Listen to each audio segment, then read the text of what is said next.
इस बुलेटिन में मैं हूं आपके साथ मेनका चौधरी और बड़ी खबर इस बुलेटिन में सबसे पहले यहां से कल एसएसपी ने फरीदपुर थाना के एसएचओ को सस्पेंड किया था। अब इस मामले में पुलिस ने कार्रवाई की और 5 सिपाहियों को निलंबित कर दिया। एक दारोगा और एक सिपाही को पुलिस लाइन भेजा गया है। कल फरीदपुर एसएचओ के आवास से 9 लाख से ज्यादा रुपए बरामद हुए थे, जिसके बाद थाना प्रभारी राम सेवक थाने की दीवार कूदकर फरार हो गया। थाना प्रभारी की तलाश में पुलिस जुटी हुई है।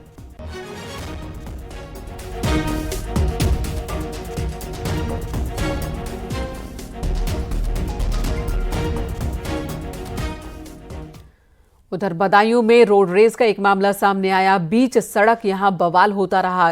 2 कारें आमने सामने आ गई थी, जिसके बाद 2 पक्षों में विवाद की शुरुआत हुई। दोनों पक्षों के बीच तीखी नोकझोंक और झड़प हुई है। इसी बीच एक शख्स गाड़ी से निकला, लेकिन कुछ देर बाद ही दूसरी गाड़ी पर सवार शख्स उनका पीछा करते हुए ओवरटेक कर उन्हें रोकता है और फिर उनके ऊपर हमला कर देता है।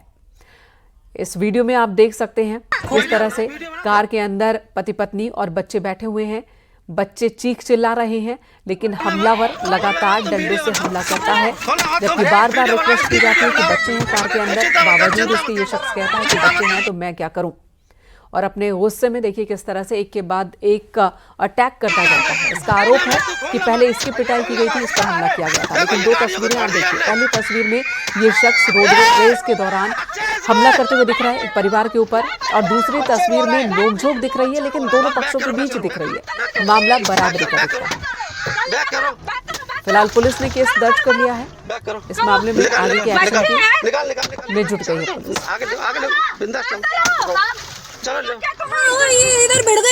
आपस में ओवरटेक को लेकर कुछ विवाद हुआ, जिसके बाद एक पक्ष द्वारा अपने साथियों को बुलाकर कार सवार दंपत्ति का पीछा करके उनको रोककर उनके साथ मारपीट और अभद्रता की गई, जिसके संबंध में थाना सिविल लाइंस पर उचित धाराओं में अभियोग पंजीकृत कर लिया गया है और सभी लोगों को चिन्हित कर आवश्यक वैधानिक कार्रवाई की जा रही है। रायबरेली से कांग्रेस सांसद और नेता प्रतिपक्ष राहुल गांधी शनिवार को प्रयागराज के दौरे पर जा रहे हैं। राहुल गांधी सिविल सोसाइटी द्वारा आयोजित संविधान सम्मान सम्मेलन में शिरकत करेंगे। राहुल गांधी के दौरे से पहले आज कांग्रेस के नेताओं ने बैठक की। कांग्रेस नेताओं का कहना है कि राहुल गांधी ने संविधान को बचाने का काम किया है।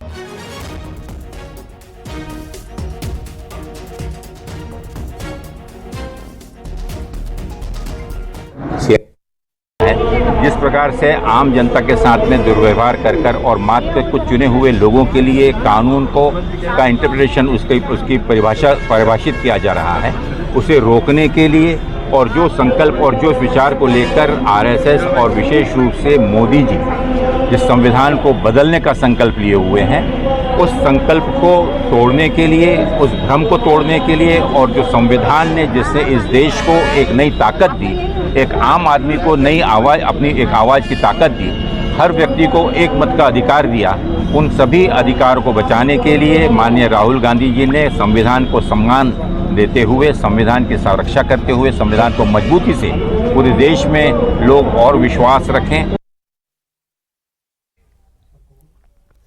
मुजफ्फरनगर में पुलिस ने 3 शातिर तस्करों को गिरफ्तार किया। कार की चेकिंग के दौरान पुलिस ने इन तीनों की गिरफ्तारी की। इनके पास से 56 किलो गांजा और 12,000 रुपए बरामद हुए।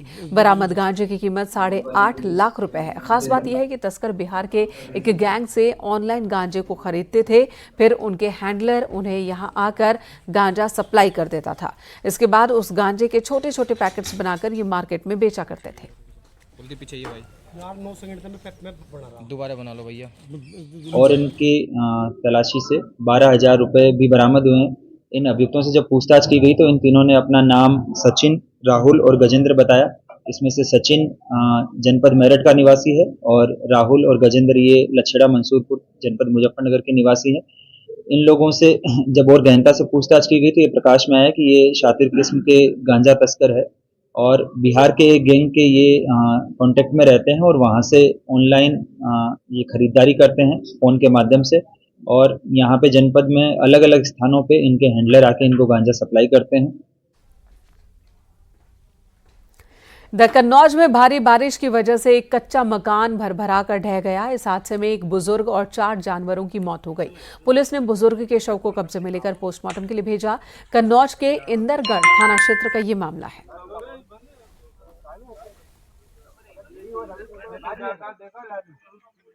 अचानक मकान ढह गया,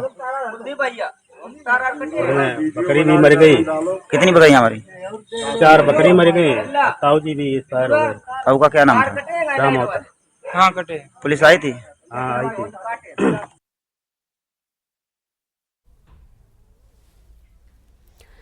संभल में एक ग्रामीण ने पुलिस चौकी में फांसी लगाकर सुसाइड की कोशिश की है। वक्त रहते पुलिस कर्मचारियों ने फांसी के फंदे से उसे उतारा और अस्पताल भेजा, जहां उसकी हालत खतरे से बाहर है। रजपुरा थाने की हरिधाम बांध पुलिस चौकी का ये मामला है। बताया जा रहा है कि मारपीट के मामले में पुलिस ने ग्रामीण और दूसरे पक्ष को बुलाया था और उसी दौरान ग्रामीण ने खुदकुशी की कोशिश की। ये थाने में मारे मार के जब लेके आएंगे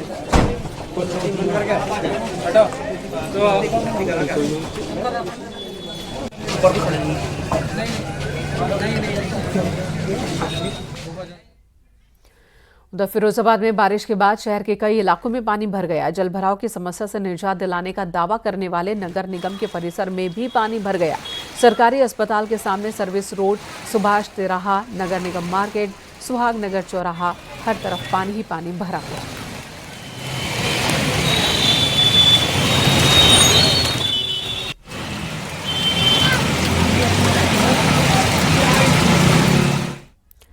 बागपत के दिल्ली सहारनपुर हाईवे पर एक कार पलट गई। हादसे में 2 लोगों की मौत हो गई, वहीं 3 लोग जख्मी हुए हैं। घायलों को अस्पताल ले जाया गया।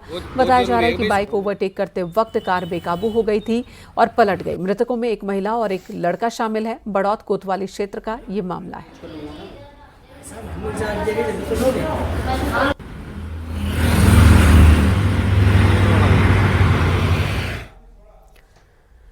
इधर यूपी पुलिस सिपाही भर्ती की लिखित परीक्षा आज पहले दिन 2 पालियों में शाम 5 बजे खत्म हुई। कल भी ये परीक्षा होगी। यूपी के 67 जिलों के 1174 परीक्षा केंद्रों पर एग्जाम्स हो रहे हैं। पहले दिन 6,48,635 अभ्यर्थियों ने परीक्षा दी, जबकि 1,71,165 अभ्यर्थियों ने परीक्षा छोड़ दी है। परीक्षा से जुड़ी ये तस्वीरें आपके सामने हैं, अलग अलग जिलों की। रामपुर, ललितपुर, गोरखपुर, उन्नाव, कानपुर, चंदौली की ये तस्वीरें, जहां पर सख्त इंतजाम के बीच पहले दिन की परीक्षा संपन्न हुई है। इसी साल 17 और 18 फरवरी को एग्जाम्स हुए थे, लेकिन पेपर लीक की वजह से रद्द कर दी गई थी वो परीक्षा।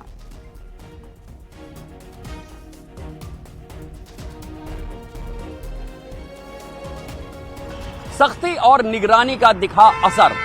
सिपाही भर्ती परीक्षा के पहले ही दिन करीब 21% अभ्यर्थियों ने छोड़ी परीक्षा। 23 अगस्त में दोनों पालियों के लिए 8,19,600 एडमिट कार्ड डाउनलोड किए गए थे, लेकिन परीक्षा में सिर्फ 6,48,435 अभ्यर्थी ही शामिल हुए। 1,71,165 अभ्यर्थी परीक्षा में नहीं हुए शामिल। दोनों पालियों की परीक्षा में 61 संदिग्ध या गलत अभ्यर्थी भी पकड़े गए हैं। कैमरामैन अनिल कुमार के साथ ऋषभ मणि त्रिपाठी, न्यूज़ 18 लखनऊ। इधर झांसी में यूपी पुलिस भर्ती परीक्षा के पहले दिन 21,000 परीक्षार्थियों ने परीक्षा दी। सुबह 10 बजे से 12 बजे और फिर शाम को 3 बजे से 5 बजे तक 2 पालियों में 21,000 परीक्षार्थियों ने परीक्षा दी। और फिर जब अपने घरों को जाने के लिए निकले तो रेलवे स्टेशन तरफ हजारों की संख्या में परीक्षार्थी पहुंच गए। रेलवे स्टेशन पर सभी प्लेटफॉर्म छात्रों से खचाखच नजर आए। पुलिस भर्ती परीक्षा स्पेशल ट्रेनों में परीक्षार्थियों को सुरक्षित बैठाने के लिए रेलवे स्टेशन के सभी प्लेटफॉर्म पर जीआरपी और आरपीएफ के जवान तैनात थे।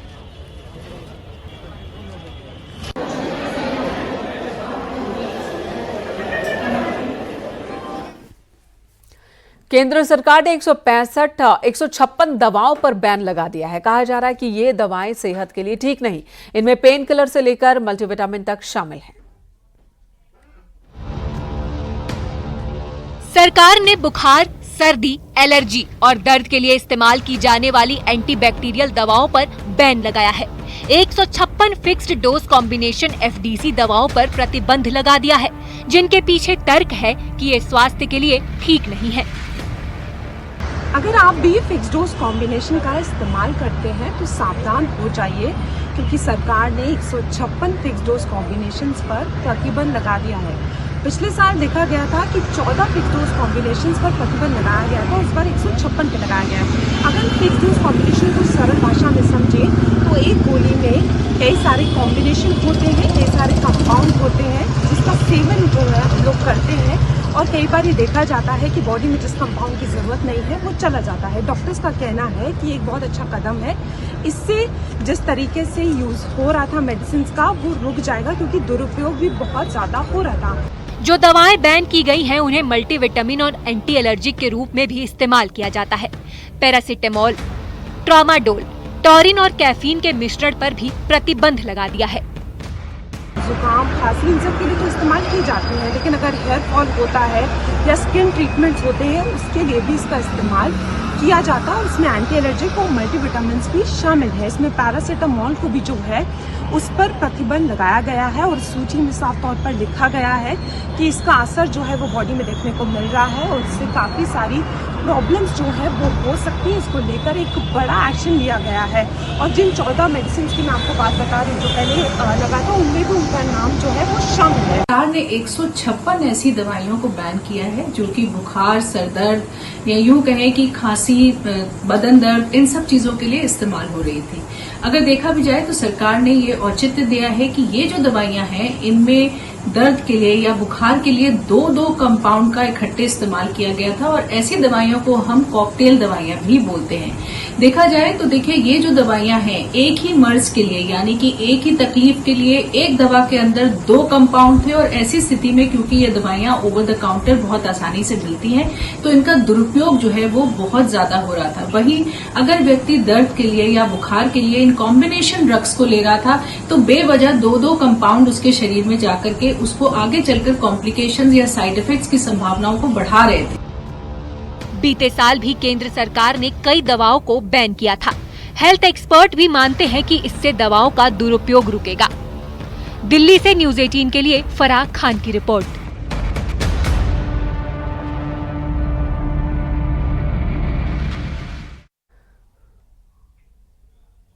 और अगली खबर बिहार के मुंगेर से, जहां एक लड़के के प्राइवेट पार्ट में तीर घुस गया। बताया जा रहा है कि लड़का जानवरों से सुरक्षा को लेकर तीर हाथ में लिए हुए था, लेकिन फिसलने की वजह से वो खुद जख्मी हो गया है। लड़के को अस्पताल ले जाया गया, डॉक्टरों ने तीर निकाल दिया है। लड़के का इलाज सदर अस्पताल मुंगेर में चल रहा है।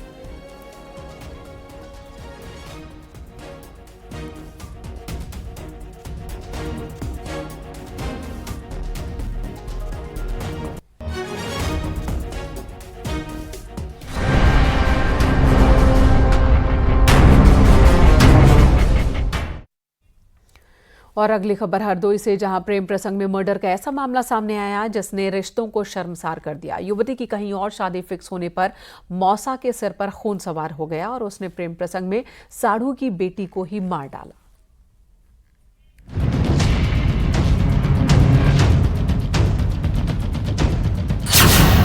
रिश्तों को शर्मसार करने वाली खबर।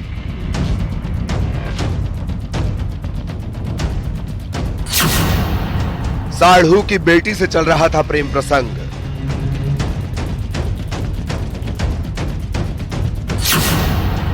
शादी तय हुई तो बौखला गया मौसा।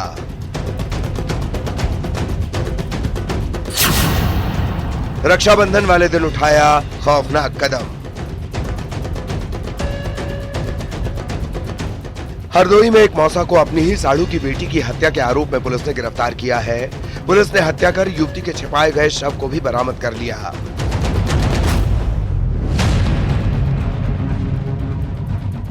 आरोप है कि मौसा का अपनी ही भांजी से 2 साल से प्रेम प्रसंग चल रहा था, लेकिन इस बीच युवती के पिता ने उसकी शादी तय कर दी। इस बात से गुस्साए मौसा ने युवती की गला दबाकर हत्या कर शव को एक मकान में छिपा दिया। 22 अगस्त को रामसागर पांडे ने कोतवाली सिटी थाने पर आकर तहरीर दी कि उनकी लड़की मानसी पांडे को उसका सगा मौसा मणिकांत द्विवेदी बहला फुसला कर कहीं ले गया है। इस तहरीर पर पुलिस ने तत्काल अभियोग दर्ज किया तथा मानसी पांडे की तलाश शुरू की। मौसा मणिकांत द्विवेदी को पुलिस ने हिरासत में लिया, उससे पूछताछ की तो उसने ये बताया कि मानसी पांडे से उसका अफेयर पिछले 2 वर्ष से चल रहा था। मानसी पांडे कहीं और शादी करना चाहती थी, इसी कारण उसने मानसी पांडे की गला दबाकर हत्या कर दी है। पुलिस ने मामले का खुलासा करते हुए बताया कि आरोपी मौसा मणिकांत द्विवेदी का साढ़ू की लड़की के साथ पिछले 2 साल से अफेयर चल रहा था, लेकिन युवती के पिता ने शादी तय कर दी। इस बात से आरोपी मौसा नाराज था। रक्षाबंधन के दिन युवती मौसा के घर गई थी, जहां से आरोपी उसे काशीराम कॉलोनी में नव निर्मित मकान में ले गया और गला दबाकर हत्या कर दी। हत्या के बाद शव को छिपाकर भाग निकला। इतना ही नहीं, पुलिस को गुमराह करने के लिए मृतका का मोबाइल उसने बस में रख दिया था। मणिकांत द्विवेदी की निशानदेही पे मानसी की डेड बॉडी को एक कोतवाली देहात थाना क्षेत्र के निर्माणाधीन मकान से बरामद कर लिया गया है। उसने जहाँ पे गड्ढे में डेड बॉडी को छुपा दिया था, तो साथ ही साथ उसने पुलिस को भ्रमित करने के लिए मानसी पांडे के मोबाइल फोन को चलती हुई बस में डाल दिया था, जिससे पुलिस कंफ्यूज हो जाए और इन्वेस्टिगेशन में विलम्ब हो। फिलहाल पुलिस ने युवती के शव को बरामद करते हुए आरोपी मौसा को गिरफ्तार कर लिया है। युवती बेहटा गोकुल इलाके की रहने वाली थी, जबकि आरोपी मौसा कोतवाली देहात इलाके की शुगर मिल कॉलोनी में रहता था। Bureau report, news 18।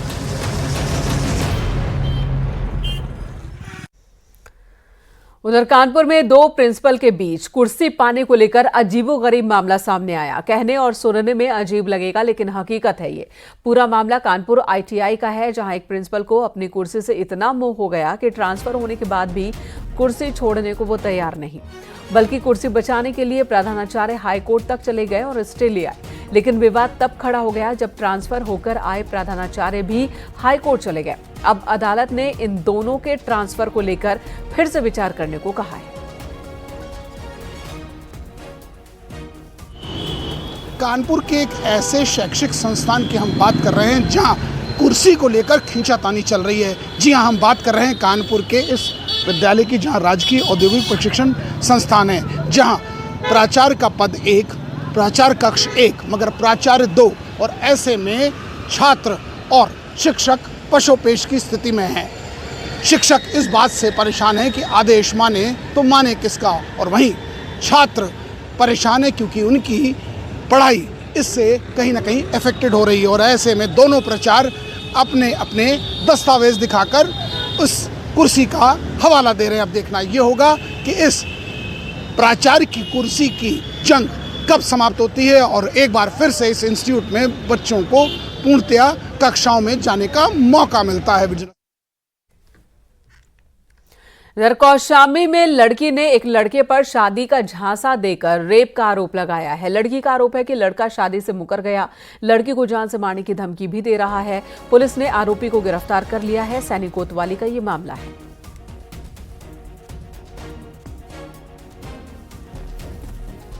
थाना सैनी पर अभियोग पंजीकृत किया गया था, जिसमें शादी का झांसा देकर के दुष्कर्म किया गया था। इसमें आरोपी को गिरफ्तार करके जेल भेजा गया है। पीड़िता का मेडिकल कराया गया है, उसके बयान कराए गए हैं और इसमें हम लोग शीघ्र ही चार्जशीट भेजेंगे और माननीय न्यायालय में पैरवी करके कड़ी सजा दिलाएंगे। वाराणसी के संपूर्णानंद संस्कृत यूनिवर्सिटी में अनोखी कबड्डी खेली गई, जहां खिलाड़ी वेद छात्र धोती और जनेऊ में थे। वहीं इस पूरे खेल की कमेंट्री संस्कृत में हो रही थी।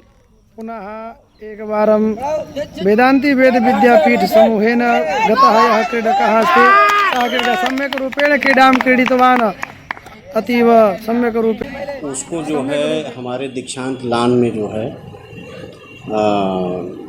खेला गया और वो परंपरागत रूप से बच्चे जो है उसमें धोती पहनकर और अपने परंपरा में जो है उन्होंने उसको खेला। संस्कृत में उसकी कमेंट्री की गई, जिस भाषा बन सके लोगों को जो है साधारण रूप से जो है संस्कृत का ज्ञान मिले।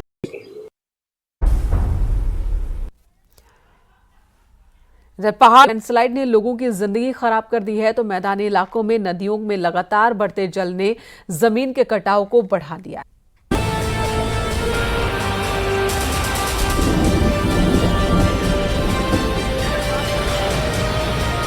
भारी बारिश की वजह से बाढ़ और भूस्खलन से हाहाकार मचा है। बाढ़ की वजह से अब तक 10 लोगों की मौत हो चुकी है, जबकि कई लोग लापता। सभी स्विच बंद जारी। 32,000 से ज्यादा लोग बाढ़ राहत शिविरों में शरण ले चुके हैं। हालातों पर काबू पाने के लिए एनडीआरएफ के साथ बिहार के नवादा में ककोतल झरने में अचानक बाढ़ आ गई, लगातार हो रही बारिश से ककोतल के जलस्तर में बढ़ोतरी हुई और ही देखते इलाके में कुछ दिन से हो रही लगातार बारिश की वजह से अचानक पानी बढ़ गया। फिलहाल पर्यटकों की एंट्री पर रोक लगा दी गई है। बारिश के बाद बिगड़ गए सड़क से लेकर घरों तक पानी ने कब्जा कर लिया है। सड़क पर कई फीट पर होने के बाद जाने को काफी मुसीबतों का सामना करना पड़ा। भारी जलभराव में फंसे लोगों को नगर निगम ने बुलडोजर से जलभराव से पार कराया। यदि जन्माष्टमी पर बरसात हो गई और यही हाल रहा तो चुनौतियां और भी बढ़ जाएंगी। देखिए, ये चुनौतीपूर्ण कार्य है। बरसात होती है तो हम लोग निरंतर मुस्तैदी के साथ लगे हुए हैं और यहाँ कार्य कर रहे हैं, और अगर आगे बारिश होती है तो उसमें भी हम सुचारू रूप से आवागमन को सुचारू करने के लिए अपने भरसक प्रयास करेंगे। बलिया में भारी बारिश के बाद हर जगह जल जमाव की समस्या खड़ी हो गई है। कोतवाली में पानी भरने से वहां आने वाले लोगों को दिक्कतें हो रही हैं। वहीं गंगा और घाघरा का जलस्तर बढ़ने से जमीन के कटाव की समस्या खड़ी हो गई है। हालांकि प्रशासन का कहना है कि अभी कोई खतरा नहीं है। अपने अपने इलाकों में प्रशासन की टीमें लगातार नजर आ रही है। कहीं किसी बंधे पर किसी तरह की कोई खतरा नहीं है और सारी तैयारियां हैं। और अभी वर्तमान में पानी बढ़ने से सर्दी के जमीनी कटान में रुकी हुई है, जिस पे हम लोग सतत निगरानी कर रहे हैं। पीलीभीत में नदी से कटान हो रहा है। चंदिया हजारा और राहुल नगर के बीच कई एकड़ जमीन पर खड़ी गन्ने की फसल नदी में समा गई।